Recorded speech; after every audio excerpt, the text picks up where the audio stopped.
Day na namin ngayon sa Siargao at tara guys, samahan niyo ako sa araw na to. Early in the morning guys, nag-walking muna ako. Tapos tingnan niyo naman guys, napakaganda ang aking paligid. So sobrang ganda mag-walking dito guys kasi napakapayapa at walang mga sasakyan. After nito guys, nagpahinga lang muna kami saglit tapos kumain.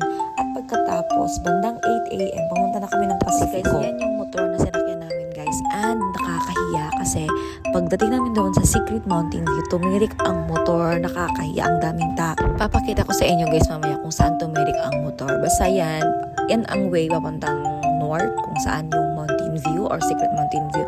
Tapos guys, sobrang ganda talaga ng mga view dito. Kapag hindi pa kayo nakapunta ng Siargao, nako, itry nyo na. At isa sa pinakasikat na view dito is itong Secret Mountain View guys. Kaya itry nyo na talaga. Grabe, ang init ng panahon or ang init ng time na to guys. Kaya talagang sunog na sunog kami dito. First time ko makapunta dito guys. And ako ay taga Siargao. Galing akong Siargao. Taga dito talaga ako. Pero first time ko pala makapunta dito sa view na to. May nadaanan kami mga cottage dito. Kaya pwede ditong magtambay kasama ang pamilya, kaibigan ninyo. Nadaanan din namin ang view na to. Ay grabe, sobrang ganda dito guys. Alam nyo ba, nag-picture lang muna kami dito kasi ang ganda ng view.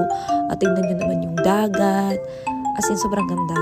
Ilang saglit lang guys, nakarating na kami dito guys. At dito tumirik ang motor namin. At talagang nakakahiya guys kasi may mga turista o may mga tao dyan guys. Ayun, nakatambay sila. Nag-picture.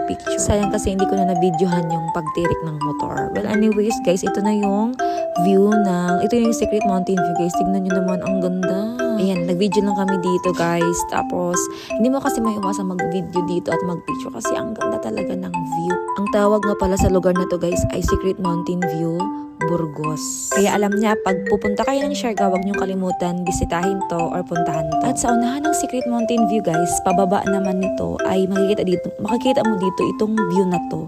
So ang tawag nga pala dito ay Little Hawaii in Siargao. Diba? Ang ganda din dito guys.